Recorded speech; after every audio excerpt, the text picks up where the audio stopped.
समझा जाए। इसका नाम ही अल-मईदा काफ़ी दिलचस्प है, मतलब है दस्तरख्वान या भोज।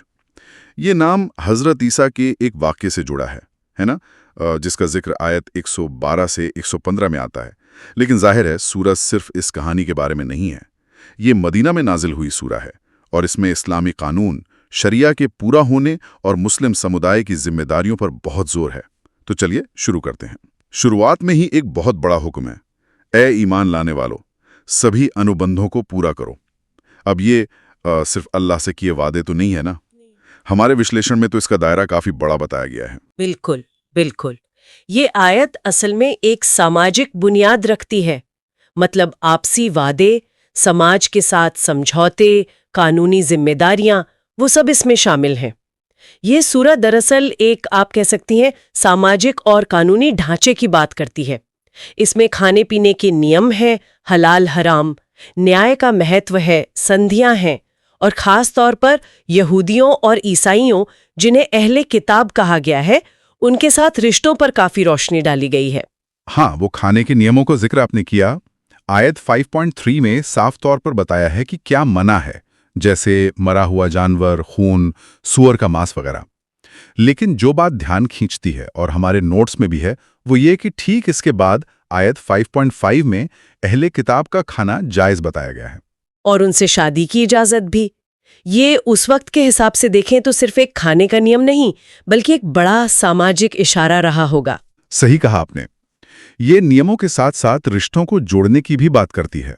और फिर न्याय का मुद्दा, उफ। आयत 5.8 कहती है, न्याय पर मजबूती से कायम रहो, चाहे वो तुम्हारे अपने खिलाफ हो। सोचिए, हमारे विश्लेषण में भी इस बात पर जोर है कि ये कितना क्रांतिकारी विचार था उस समय, कि किसी से दुश्मनी भी तुम्हें नाइंसाफी पर न उकसाए। ये सिर्फ कानूनी हिदायत नहीं है, ये तो एक गहरा अखलाकी सिद्धांत है। और ये अहले किताब का जिक्र बार बार आता है। उनको उनके मजहब की असल जड़ यानी तौहीद, एकेश्वरवाद, उसकी तरफ बुलाया जा रहा है। ये साफ किया गया कि हज़रत ईसा अल्लाह के पैगंबर थे, ईश्वर नहीं थे।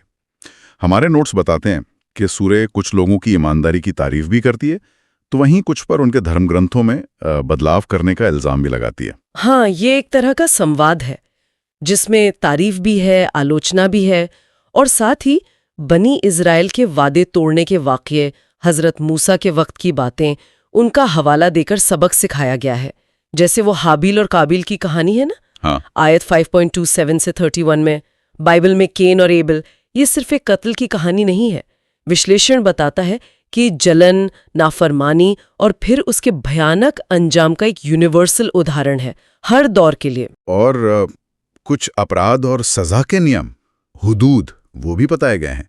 जैसे चोरी की सजा है या जमीन पर फसाद मतलब बिगाड़ फैलाने की सजा। लेकिन यहां भी एक संतुलन दिखता है, क्योंकि साथ ही तौबा यानी पछतावा और सुधार के दरवाजे को खुला रखा गया है। सजा है तो रहम का पहलू भी है। और फिर आती है वो बहुत मशहूर आयत 5.3, आज मैंने तुम्हारे लिए तुम्हारे दीन को मुकम्मल कर दिया है और तुम पर अपनी नेमत पूरी कर दी है और तुम्हारे लिए इस्लाम को दीन के तौर पर पसंद कर लिया है। विश्लेषण ये दिखाता है कि ये सिर्फ एक ऐलान नहीं था, ये उस वक्त मुस्लिम समुदाय की पहचान, उनके कानून के मुकम्मल होने का एक बहुत बड़ा निर्णायक मोड़ था।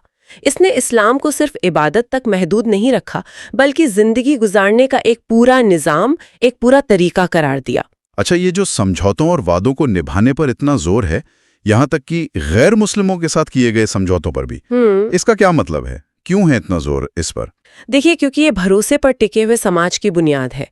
ये सूरह की जो पहली आयत थी ना 5.1, ये उसी से जुड़ता है। अगर वादे ही नहीं निभाए जाएंगे तो कोई भी समाज, कोई भी रिश्ता कैसे टिकेगा, चाहे वो आपसी हो या अलग अलग समुदायों के बीच हो। और हाँ, वो दस्तरख्वान वाली कहानी भी दिलचस्प है।